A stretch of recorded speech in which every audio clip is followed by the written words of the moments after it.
Nacim, firstly, just tell us what you do in terms of bringing the horses down here for a morning after the gallop. So it's not an exercise, it's more so recovery, like any athlete would do after a big game. They've had their exercise, the main target gallop yesterday. Today is just mainly for a bit of a R&R. Understandable. You had quite a big team down here. We'll start with Zardozi. A lot of focus on her. She's going to the Melbourne Cup and she'll have a Hong Kong-based rider and Andrea Azzeni aboard. How'd she come through the Caulfield Cup? Come through the race super. Obviously the tempo was a little bit slow for her around the back when the speed really slacked, and she got a little bit on the bridle, but overall running fourth behind two big horses, two very good horses. We're pretty happy with the result. Andrea Azzeni post-race said she had no doubt that if she would go the 3200, she would be a chance. And when we asked him for a service again, he didn't hesitate and jumped back on board. 3200 metres, obviously the query, but she does love Flemington. We've seen her perform so well there in the past. She has, yes. She was very strong in the Oaks last year over the 2500, and no doubt she'll relish Flemington again. We saw out here as well Spacewalk, who goes around in the Rising Fast Stakes over the 1200 metres. What have you made of him this preparation? We tried to target this spring carnival similar to what we done with him last year. His run at Caulfield was very good. He just got tired a bit late, first up after quite a while off, and similar race to what he ran last year this time in. So very happy with him going second up the straight at Flemington, and he'll be very competitive. Zaytun goes around in the Vanity, the 1400 metre race, a new addition to this day, but it's a race that, again, Godolphin's been quite strong in the past when it's been on Cup Day and Oaks Day. Yeah, we've had a lot of luck in that race, and as for Zitang, it was a good race for her to target the 1,000 guineas 2 weeks later.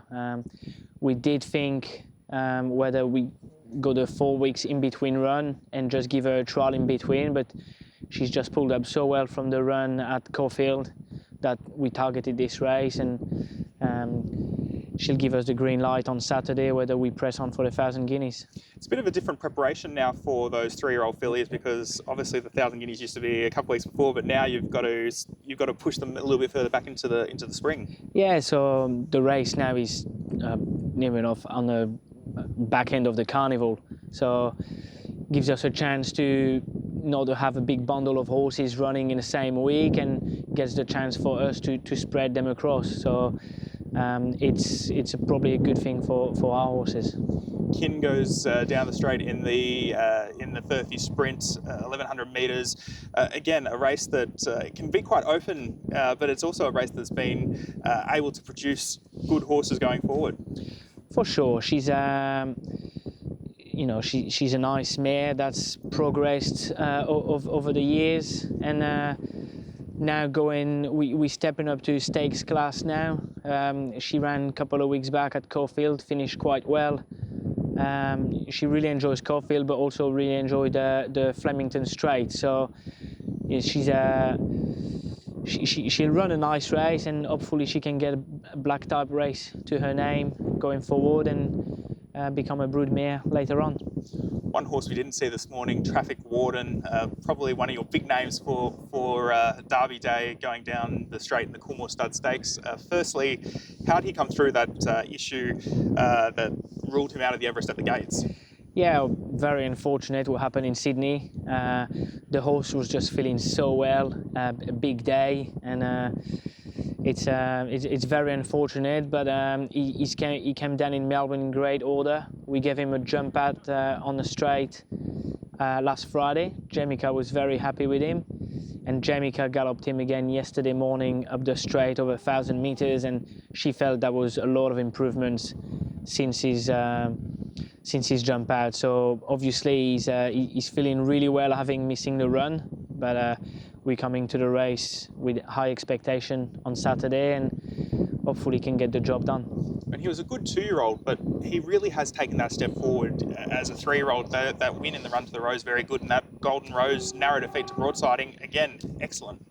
He was, he was very strong when Zach Lloyd won on him at Rosehill that day, and he was near enough as strong when Ben Mellon rode him in the Golden Rose. So finished second behind a great horse in Broadsiding, and he's now a Group 1 placed. So hopefully he can get a Group 1 to his name.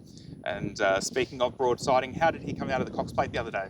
He's probably the best he's pulled up in his 3-run disc prep. The team couldn't be happier with the horse. We had the Derby in mind, but obviously the Cox Plate was such a fast-run race that we just didn't want to back up the horse 7 days later after a hard run. But overall, very happy with the horse, and he's going to press on the final day of the Melbourne Carnival. Just for those watching abroad, that Cox Plate looked like an extraordinary race. Obviously, as you say, it was fast run. What did you make of Via Sistina's performance that day? It was very impressive. Obviously, it was well publicised on what happened during the week. Their team made the right decision, obviously, about the horse, and you could tell that it was a pretty good decision that they've done by running the mare, and she was very impressive. But the race overall was as good, beating the Japanese horse and Broadsiding in third, and the top 3 beat the track record. So it was a very good race, and it's obviously one of the best weight for age race in the world, and it was pretty exciting to watch. And last one for you. We know Godolphin Australia has sent a couple of horses to Hong Kong in the past. Any chance we'll see you and James there? If not in December, then at some point in the future? I'd love to. Every year we're trying to pinpoint a horse that could go there. We thought about taking Cascade in there last year, but after a significant injury, he didn't have enough work in him to go to Hong Kong. So hopefully this year we could find a nice one, and it'd be great to make the trip over.